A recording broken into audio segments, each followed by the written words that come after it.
Hi, I'm Marissa Shivers.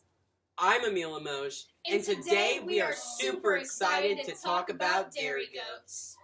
Today, we'll be discussing how to prepare for the birthing process, as well as properly caring for newborn kids and does that have recently freshened.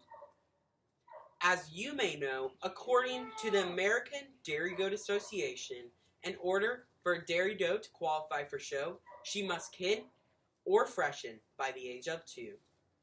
Because of these vital show rules, it is imperative that every dairy goat exhibitor knows the gestation period of a goat in order to plan ahead for breeding and proper kidding.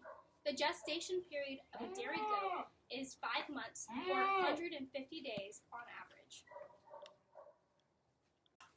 Here, you can see a heavily bred Nubian doe, Cindy. Cindy here is nearing the end of her 4th month of pregnancy and is expected to kid later this month. As she nears the end of her pregnancy, it is our duty to prepare her for kidding. As these heavily bred does approach their due date, it is important to secure a quiet, dry, and clean place in the barn for them to prepare for labor. Cindy here, as you can see, is starting to bag up, and her tail ligaments are loosening, meaning she's ready for a kidding stall. Here is a great example of a kidding stall.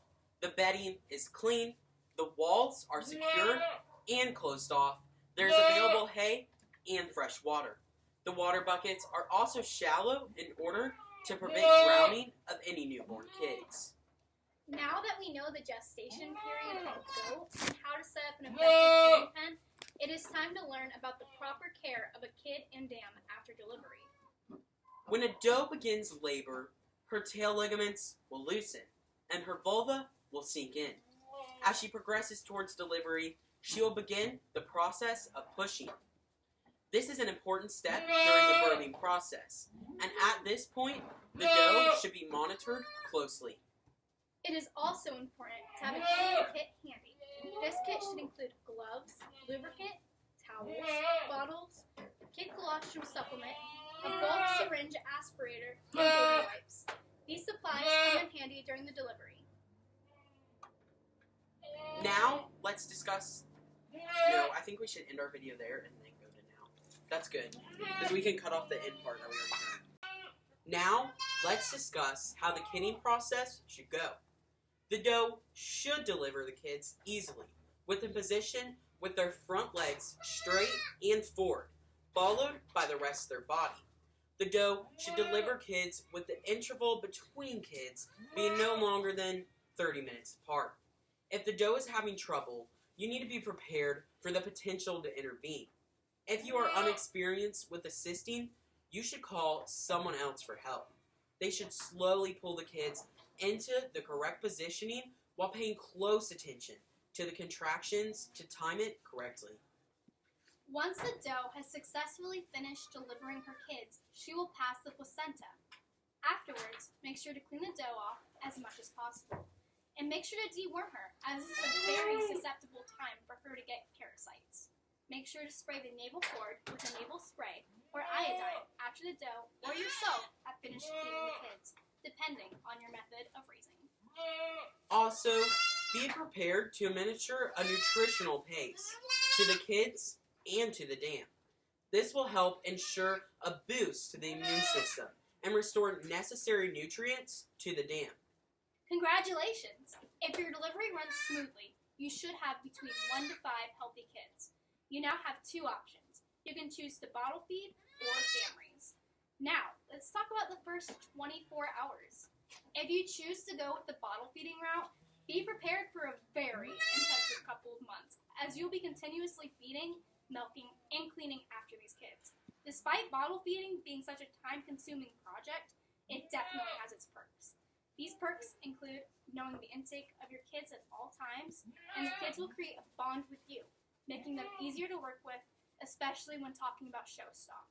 From personal experience, we recommend feeding colostrum every 2 to 3 hours for the first 24 hours of their life. Then, gradually increase the amount of milk per feeding while decreasing how often you feed them. On the contrary, if you choose to dam raise, meaning you will leave the kids on the dam, you will still need to monitor the doe and the kids to make sure that the kids are being attended to. However, your job will be much easier because you will not have to feed the kids yourself.